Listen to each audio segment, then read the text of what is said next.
Hello students, welcome back. My name is Nitish Verma. I hope you guys are fine. तो student देखो, last class में मैंने आपको India Pakistan comparative statement जो है कंप्लीट कराया था। So what we do today is, आज जो हमने लास्ट चैप्टर कंप्लीट किया था उसके कुछ इंपॉर्टेंट क्वेश्चंस हैं। ठीक है, अदर इंपॉर्टेंट क्वेश्चन जैसे कि आप जानते हो टेक्स्ट बुक क्वेश्चन हम कर चुके हैं, लेकिन कुछ अदर इंपॉर्टेंट क्वेश्चन है वो हम डिस्कस कर लेते हैं, क्योंकि उसके बिना आपका काम चलेगा नहीं, राइट। तो टॉपिक हमारे पास है इंपॉर्टेंट क्वेश्चंस। ठीक है, तो देखते हैं हमारे पास क्या क्या क्वेश्चंस आ सकते हैं इस चैप्टर में से। चलो, तो स्टूडेंट्स हमें एक क्वेश्चन दिया हुआ है। ये क्वेश्चन ध्यान से करना है आपको। क्वेश्चन ये है, arrange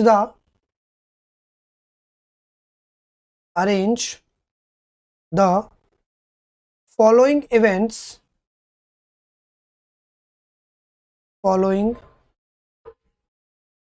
events of China in chronological order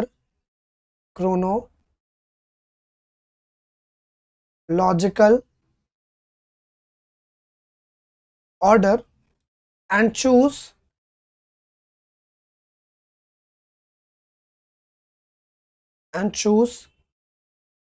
the correct alternative। Okay, तो जो पहला पॉइंट हमें दिया हुआ है, देखो इसका मतलब ये है कि हमें कुछ इवेंट्स दिए हुए हैं चाइना में। ठीक है, हमें क्या करना है, इन इवेंट्स को क्रोनोलॉजिकल ऑर्डर में अरेंज करके बताना है। ठीक है, पहला इवेंट हमें दिया हुआ है ग्रेट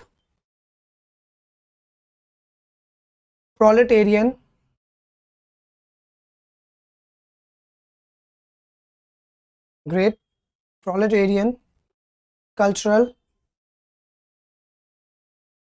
एक मिनट इसकी स्पेलिंग ठीक कर लेते हैं। ग्रेट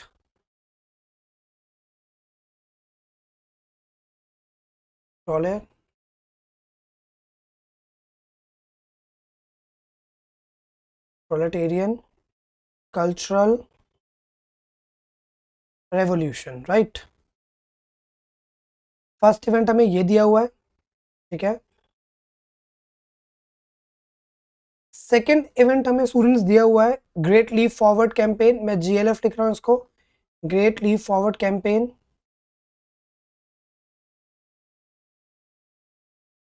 ठीक है, थर्ड इवेंट जो हमें दिया हुआ है that is introduction of economic reforms, introduction of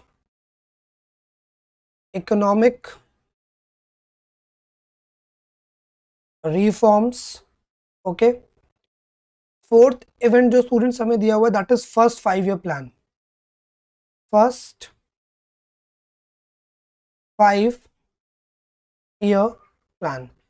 ये स्टूडेंट्स हमें इवेंट्स दिए हुए हैं, क्या क्या, ग्रेट प्रोलेटेरियन कल्चरल रेवोल्यूशन, फिर हमें दिया हुआ है ग्रेट लीप फॉरवर्ड, फिर हमें दिया हुआ है इंट्रोडक्शन ऑफ इकोनॉमिक रिफॉर्म्स, और फिर हमें कहा है फर्स्ट 5 ईयर प्लान। ठीक है, ये इवेंट्स हमें दिए हुए हैं, और इन इवेंट्स के साथ में स्टूडेंट्स हमसे क्या कहा है, इन इवेंट्स के साथ में हमें कहा है कि ऑप्शन जो हमारे पास है, करेक्ट ऑल्टरनेटिव क्या है वो हमें बताना है। मतलब इन्होंने ऑलरेडी हमें अरेंज करके दे रखा है, we just need to confirm कि कौन सा वाला ठीक है। पहला इन्होंने दे रखा है कि सबसे पहले हुआ सेकेंड पार्ट, मतलब ग्रेट लीप फॉरवर्ड पहले हुआ, फिर हमारे पास हुआ फर्स्ट 5 ईयर प्लान चाइना के अंदर, फिर हमारे पास हुआ third part which is introduction of economic reforms, and then उन्होंने कहा first point means great proletarian cultural revolution. एक ये हमें दे रखा है ऑल्टरनेटिव। एक ऑल्टरनेटिव जो हमें गिवन है वो है fourth, and then second, and then first, and then third. ठीक है, फिर सी ऑल्टरनेटिव जो हमें दे रखा है वो दे रखा है सेकंड। ठीक है, फिर हमें क्या रखा है फोर्थ। ठीक है, फिर हमें क्या रखा है फर्स्ट, और फिर हमें क्या रखा है थर्ड। इस मैनर में हमें दे रखा है, और डी ऑप्शन जो हमें दे रखा है दैट इज फोर्थ, फिर दिया है फर्स्ट, फिर दिया है सेकंड, एंड दिया है थर्ड। तो हमें चूज करना है जो हमारे पास करेक्ट ऑल्टरनेटिव है वो कौन सा होगा, राइट।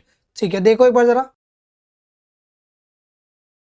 हाँ जी, तो देखो देखते हैं इवेंट्स कौन कौन से कब आए। अगर हमको डेट पता चल जाएगी तो फिर आपको सीक्वेंस को चूज करना बहुत आसान हो जाएगा, राइट। तो सबसे पहले हमें दे रखा है great proletarian cultural revolution. Students ये कब आया, ये जो रेवोल्यूशन था दैट वाज क्रिएटेड बाय माओ, मैंने आपको समझाया था। ये आया था 1966 से लेके 76 के बीच में आया था, जिसमें याद करो माओ जेडंग ने क्या किया था। माओ जेडंग ने ये कहा था कि कैपिटलिज्म को, कैपिटलिस्ट लोगों को अपनी इकोनॉमी देने की कोई जरूरत नहीं है, आपको क्या करना चाहिए, आपको कल्चरल रेवोल्यूशन करना चाहिए, मतलब आपको अपने कल्चर को प्रोटेक्ट करने के लिए लड़ना चाहिए। तो नहीं 1966 से 76 में आया, राइट।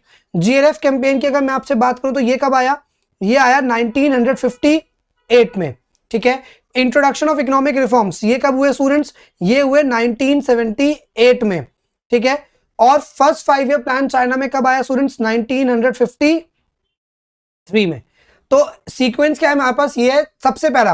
अगर हमें देखें कौन सा क्रोनोलॉजिकल ऑर्डर, मतलब सबसे पहले उसके बाद उसके बाद, तो सबसे पहले कौन सा इवेंट होता है, 1953 वाला, राइट। तो 1953 मतलब फोर्थ ऑप्शन, फोर्थ ऑप्शन हमारे पास दो में है, एक तो बी में भी है एक डी में भी है, तो मतलब आंसर जो करेक्ट होगा या तो बी में से होगा या डी में से होगा, ठीक है।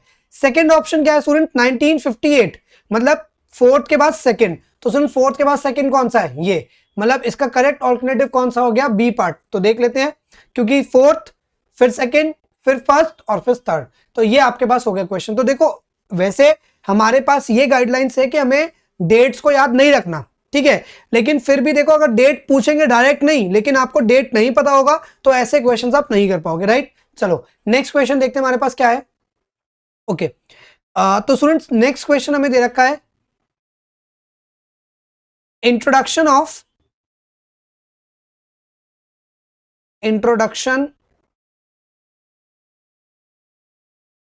of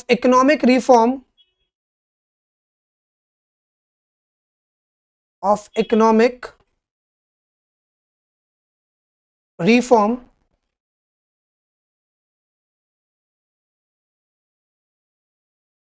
in Pakistan took place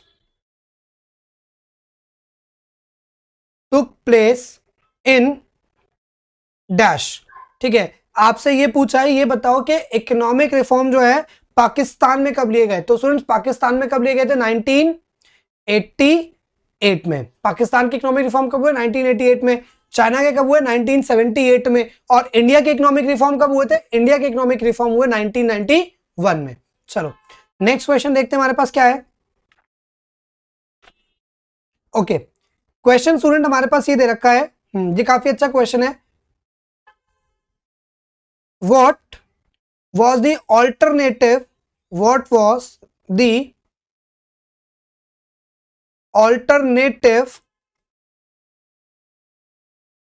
name of first 5 year plan, name of first 5 year plan of Pakistan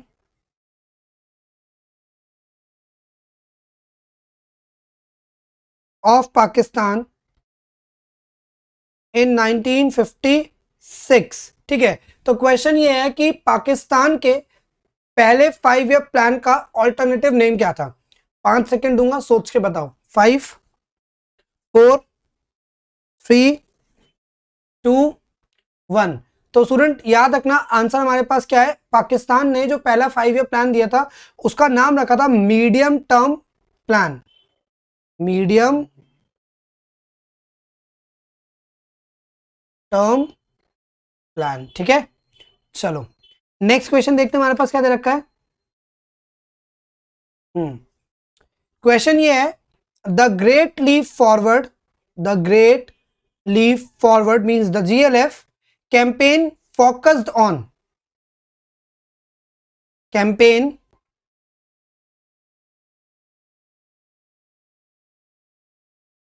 focused on, ठीक है। अब हमें ऑप्शन दे रखे हैं, फर्स्ट ऑप्शन दे रखा है हमें wide spread industrialisation, wide spread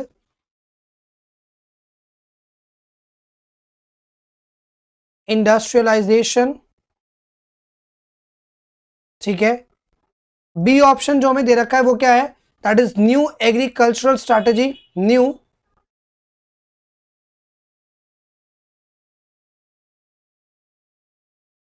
agricultural strategy. Third option हमें स्टूडेंट्स क्या दे रखा है, प्राइवेटाइजेशन।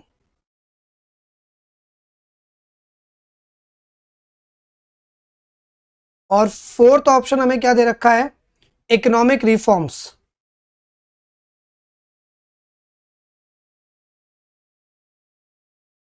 ठीक है, तो हमें यह बताना है कि जो ग्रेट लीप फॉरवर्ड कैंपेन को अडॉप्ट किया था चाइना ने, ठीक है, तो इस ग्रेट लीप फॉरवर्ड कैंपेन का मेजर फोकस क्या था, इंडस्ट्रियलाइजेशन को प्रमोट करना, या फिर एग्रीकल्चर की न्यू स्ट्रैटेजीज को अडॉप्ट करना, प्राइवेटाइजेशन करना, या फिर इकोनॉमिक रिफॉर्म्स को अडॉप्ट करना। तो हम जानते हैं इकोनॉमिक रिफॉर्म्स तो 1978 में अडॉप्ट किए गए, तो ये तो कहीं से भी नहीं है। ठीक है, और चाइना का जो मोटिव था स्टूडेंट वो क्या था, वो था सेल्फ सफिशिएंट बनना। सेल्फ सफिशिएंट में चाइना अपने आप को वर्ल्ड में सबसे ज्यादा आगे रखना चाहता था।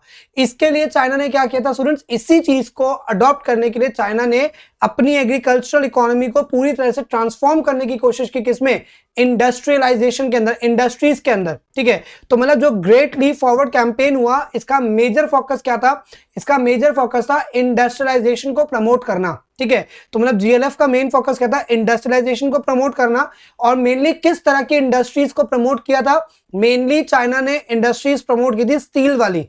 राइट, याद है कौन सी इंडस्ट्री प्रमोट की थी, स्टील इंडस्ट्रीज को प्रमोट किया। रीजन क्या था, क्योंकि चाइना को बहुत अच्छे से पता था कि अगर किसी देश को स्ट्रैटेजिकली बहुत एडवांस होना है, बहुत आगे बढ़ना है, तो उसके लिए सबसे ज्यादा इंपॉर्टेंट इंडस्ट्री कौन सी है, वो सबसे ज्यादा इंपॉर्टेंट है आपके पास स्टील। क्योंकि स्टील आगे आने वाले टाइम के लिए जो इंफ्रास्ट्रक्चर था वो पूरी तरह से किस पर डिपेंडेंट था, स्टील के ऊपर। तो इससे स्टील को सबसे ज्यादा इंपॉर्टेंस दी गई थी। चाइना ने हर घर के अंदर क्या करवाए थे, मतलब फर्नेसेस लगवाए थे, जिससे कि जो भट्टियां लगवाई थी, जिससे कि क्या हो सके, स्टील को बहुत ज्यादा अमाउंट में प्रोड्यूस किया जा सके।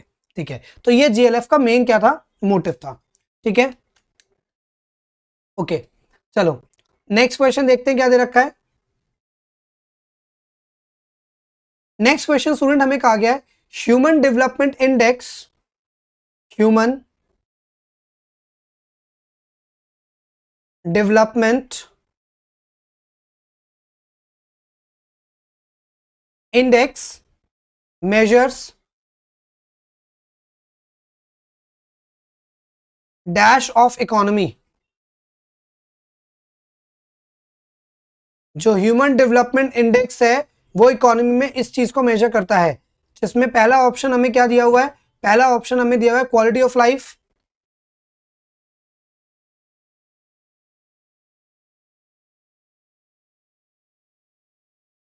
बी ऑप्शन हमें दिया हुआ है स्टूडेंट्स बर्थ रेट,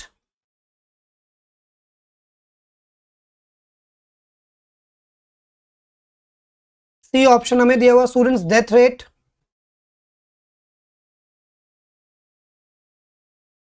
और डी ऑप्शन स्टूडेंट्स हमें दिया हुआ है quality of education, quality of education.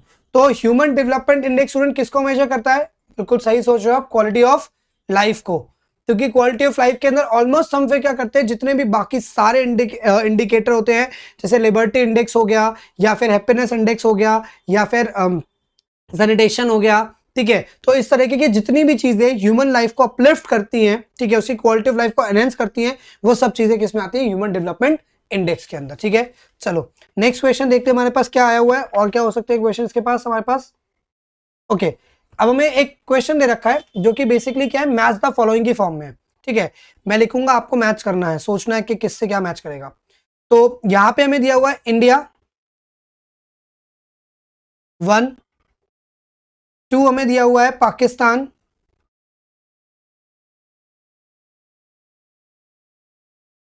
3 हमें दिया हुआ है स्टूडेंट्स चाइना। ठीक है, और 4 हमें दिया हुआ है again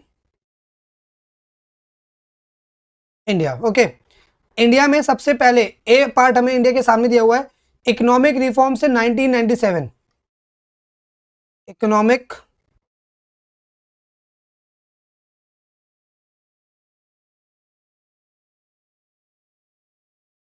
reforms in 1997। Okay, B हमें दिया हुआ है economic reforms in 1991।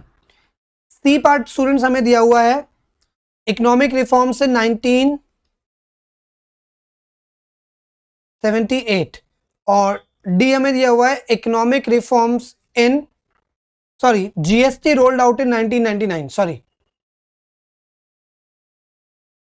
D part में हमें कहा है जीएसटी रोल्ड आउट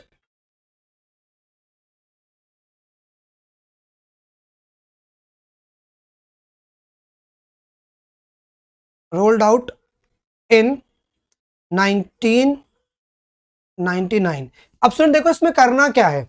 देखो अब तक मैच द फॉलोइंग बहुत किए कि आपको ये पॉइंट दे रखे हैं, ये पॉइंट दे रखे हैं, आपने मैच किया है। आजकल हमारे पास इस तरीके के क्वेश्चंस आ रहे हैं। इन क्वेश्चंस में आपको करना क्या होता है, इन क्वेश्चन में इस तरीके से आपको ऑलरेडी पेयर बना के दे रखे होते हैं। आपको क्या करना होता है, आपको चूज करना होता है, choose the correct one. Correct one कौन सा है, आपको इसको चूज करना है। मतलब पेयर तो सारे दे रखे हैं, लेकिन आपको यह देखना है कि इनमें से सबसे सही पेयर कौन सा है। तो इकोनॉमिक रिफॉर्म्स 1997 गलत है, क्योंकि इंडिया के इकोनॉमिक रिफॉर्म्स कब आए, 1991 में। तो ये तो कहेंगे हम क्या कि ये हमारे पास सही नहीं है।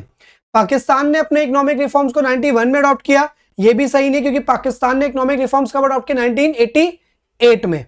ठीक है, चाइना के अंदर इकोनॉमिक रिफॉर्म्स को 1978 में अडॉप्ट किया गया, बिल्कुल सही बात है। ठीक है, और जीएसटी तो हम जानते हैं कि जीएसटी का 1999 से कोई लेना देना नहीं है। 2018 में हमारे पास जीएसटी आया, so that is the idea. ठीक है, तो इस तरीके से क्या था कि मैच द फॉलोइंग आपने किया हुआ है, बट अब इन्होंने पहले से पेयर बना के दे रखे हैं। You just need to choose के जो करेक्ट पेयर है वो कौन सा होगा। ठीक है, चलो नेक्स्ट क्वेश्चन हम देखते हैं कि हमारे पास क्या दे रखा है।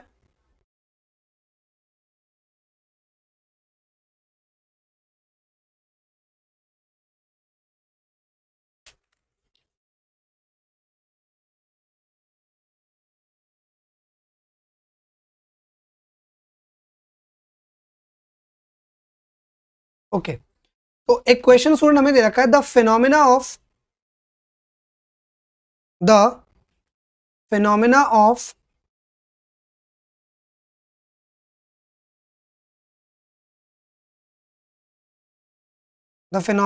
Mail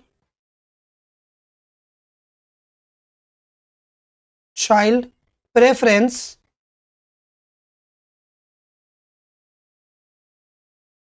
is common in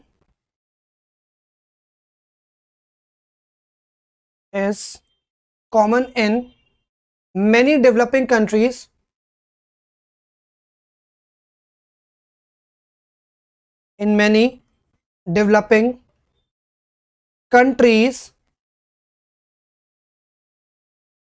including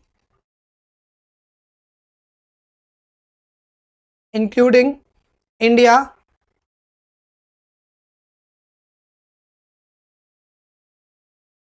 China,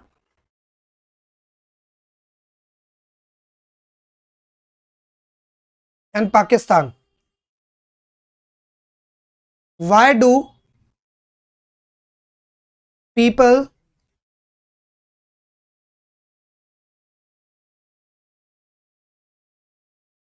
practice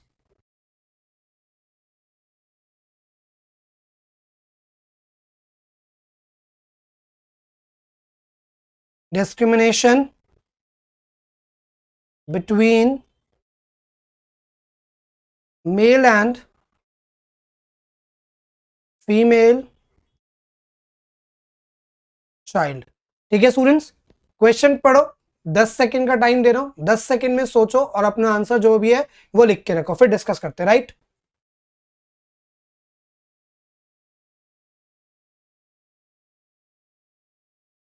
हाँ जी। तो देखो हमारे पास क्वेश्चन ये है कि जितनी भी ज्यादातर डेवलपिंग कंट्रीज है, जैसे कि इंडिया, चाइना, पाकिस्तान, इनमें क्या हो रहा है, मेल चाइल्ड प्रेफरेंस जो है स्टूडेंट वो बहुत ज्यादा है। ठीक है, तो कह रहे हैं why do people practice discrimination between male and female child country. ठीक है, देखो स्टूडेंट सिंपल सी बात करो, अगर मैं आपसे इंडिया, चाइना और पाकिस्तान की बात करता हूं, तो ये तीनों ही कंट्रीज क्या है स्टूडेंट, ये तीनों ही कंट्रीज एक डेवलपिंग कंट्री है। और स्टूडेंट देखो डेवलपिंग कंट्रीज में, जैसा कि हमने डेटा भी पढ़ा था इसका, डेवलपिंग कंट्रीज में ज्यादातर लोग कहाँ रहते हैं, रूरल पार्ट में रहते हैं, ठीक है। अब जो रूरल पार्ट में रहते हैं तो वहां ना इनके दो तरह के बिलीफ होते हैं, कुछ इकोनॉमिक बिलीफ होते हैं और कुछ इनके क्या होते हैं, आप कह सकते हो स्पिरिट, मतलब कुछ रिलीजियस बिलीफ होते हैं, ठीक है। ये दोनों ही जो बिलीफ होते हैं, इन दोनों ही बिलीफ की वजह से मेल चाइल्ड प्रेफरेंस ज्यादा होता है। कैसे, देखो अगर मैं इकोनॉमिक बिलीफ की बात करूं तो ऐसा लगता है उन लोगों को कि अगर हमारे पास एक बॉय, बेबी बॉय होगा तो उस केस में क्या फायदा, उस केस में ये फायदा है कि ये बहुत एक अर्ली स्टेज में कमाना शुरू कर देगा, और अगर ये कमाना शुरू कर देगा तो हमारे को इनकम क्या हो जाएगी, सप्लीमेंट होगी। हम जितना आज कमा रहे हैं, साथ में अगर हमारे को लड़का हो जाएगा तो हमारी जो इनकम है वो क्या हो जाएगी, बढ़ जाएगी, पहली बात। दूसरी बात, क्योंकि वो लड़का है, ठीक है, तो लड़का है तो शादी के बाद उसका सरनेम चेंज होगा नहीं, वो तो अपने घर को छोड़ के जाएगा नहीं, तो वो जो भी वो करेगा वो अपने घर में ही करेगा। तो उनके जो घर वालों की इकोनॉमिक कंडीशन है, हो सकता है कि मेल चाइल्ड होने की वजह से क्या हो सके, ज्यादा हो सके, राइट, ठीक है। ये हो गया उनका इकोनॉमिक बिलीफ। दूसरा जो, अगर मैं बात करूं रिलीजियस की, तो जनरली आप अगर गांव वगैरह में जाओगे तो लोग सुपरस्टिशियस होते हैं, ठीक है।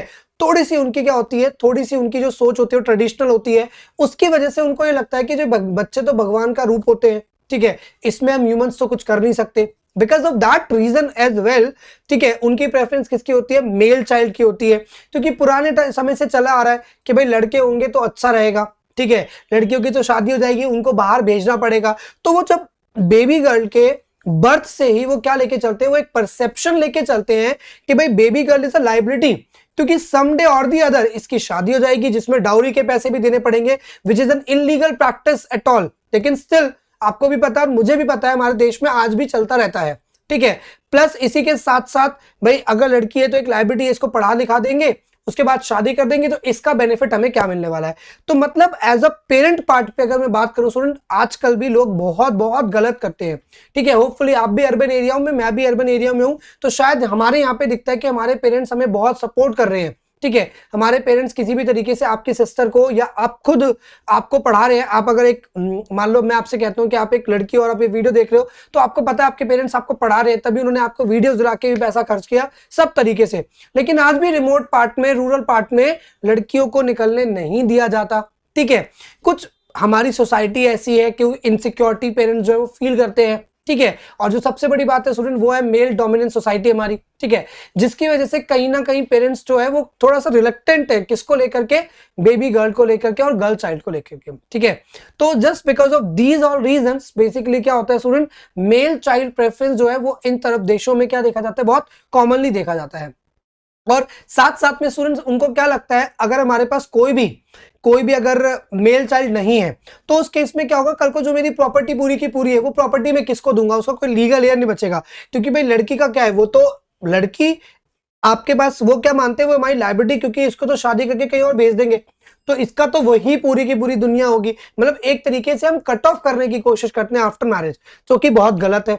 तो ये जो गलत सोच है, ठीक है, ये जो गलत और पुरानी जो सोच चली आ रही है, ठीक है, जस्ट बिकॉज ऑफ दैट उन ये जो प्रेफरेंसेस है मेल चाइल्ड के वो बहुत ज्यादा है, ठीक है। जबकि स्टूडेंट अगर मैं रीसेंट फिनोमेनास की बात करूं तो आप देख सकते हो कि आज की डेट में विमेन भी उतना ही अच्छा, इनफैक्ट उतना ही उससे भी बहुत ज्यादा अच्छा कर रही हैं, ठीक है। क्योंकि उनको क्या है, उनको भी अपनी फ्रीडम चाहिए, जो कि हम लोगों ने मेल डोमिनेंट सोसाइटी की वजह से कर्टेल कहीं ना कहीं कर रखा है। So that is the whole idea कि क्यों इन डेवलपिंग देशों के अंदर मेल चाइल्ड प्रेफरेंस क्या होता है, बहुत ज्यादा रहता है, राइट। चलो होपफुली आपको ये क्वेश्चन भी समझ में आया होगा, ठीक है। स्टूडेंट मूविंग अहेड, हम क्या करते हैं, एक नया क्वेश्चन करते हैं, ठीक है। चलो ये एकदम न्यू पैटर्न है, नए पैटर्न के ऊपर बेसिस पे क्वेश्चन है जो अभी रिसेंटली हमारे पास ऐड हुए हैं, तो मैं वो आपको करा रहा हूं।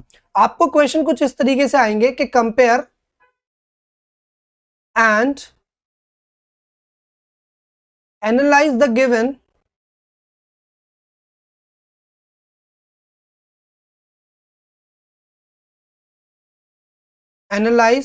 given data of India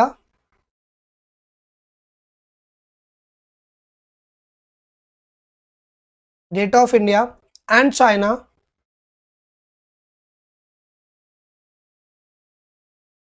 with valid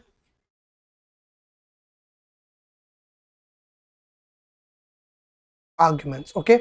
तो हमें दे रखा है एनुअल ग्रोथ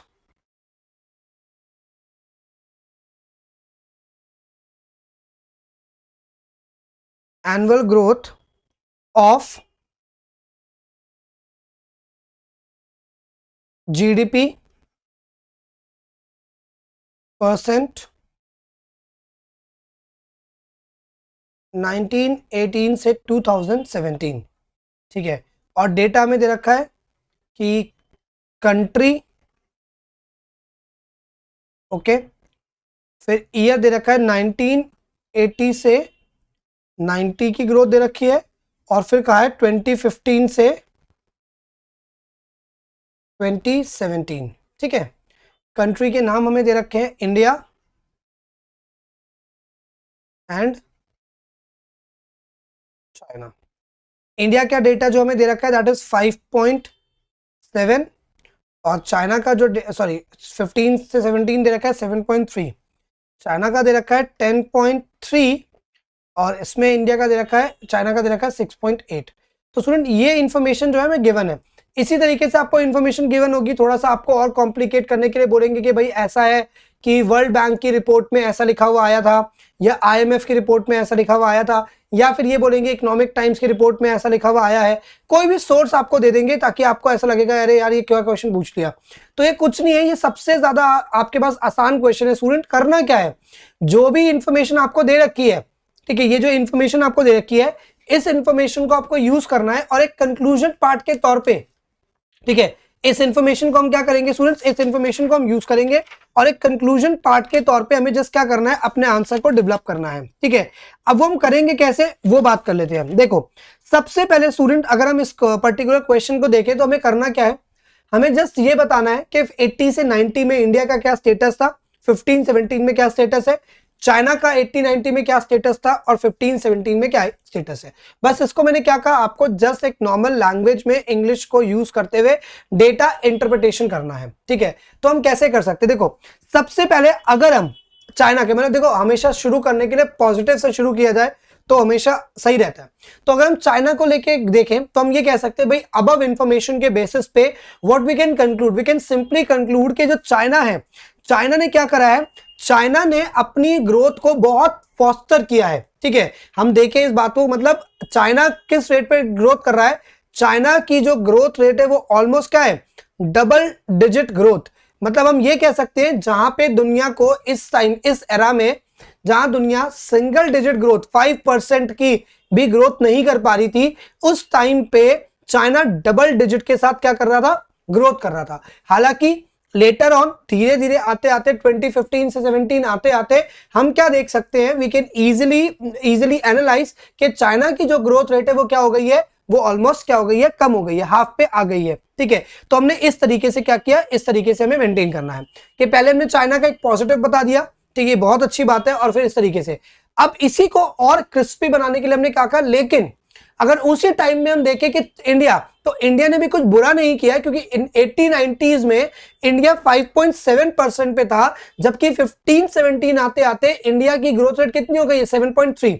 देखो इस इंफॉर्मेशन को भी हमने बहुत पॉजिटिवली शुरू किया, ठीक है, और किस वे में खत्म किया, यहां पे भी हमने इसको भी यही शुरू किया कि भाई हाउएवर इंडिया ने 1980-90 में परफॉर्मेंस बहुत अच्छी नहीं थी, but over a period of time India ने अपनी ग्रोथ रेट को क्या किया है, बढ़ाया है, और कहीं ना कहीं 15-17 में इंडिया की ग्रोथ जो है वो आउटरेस करती है किसकी ग्रोथ को, चाइना की ग्रोथ को। तो इस तरीके से हम क्या लिख सकते हैं, ठीक है। तो अगर हम इसी तरीके से बोले तो हम ये कह सकते हैं कि अगर इसी लेवल पे अगर इंडिया को क्या करना है, इंडिया को चाइना को आउटरेस कर रहा है जीडीपी ग्रोथ के मामले में, तो इंडिया को इसी ग्रोथ रेट को क्या करना पड़ेगा, मेंटेन करना पड़ेगा, ताकि हम क्या कर सके, चाइना की इकोनॉमी को पीछे छोड़ सके। तो स्टूडेंट दैट्स इट, ये आप क्वेश्चन करते हो, ठीक है। मतलब इसी तरीके से आपको एग्जाम में, मैं सिर्फ ये नहीं कहता कि इसी चैप्टर से, किसी भी चैप्टर से आपको इस तरह की इंफॉर्मेशन आ सकती है, एम्प्लॉयमेंट अनएम्प्लॉयमेंट में से भी आ सकती है, मैंने क्वेश्चन टाइप बताया था आपको।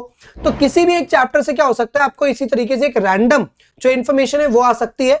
उस इंफॉर्मेशन के बेसिस पे स्टूडेंट्स क्या करना होगा, उस इंफॉर्मेशन के बेसिस पे आपको अपना जो आंसर है वो करना होगा।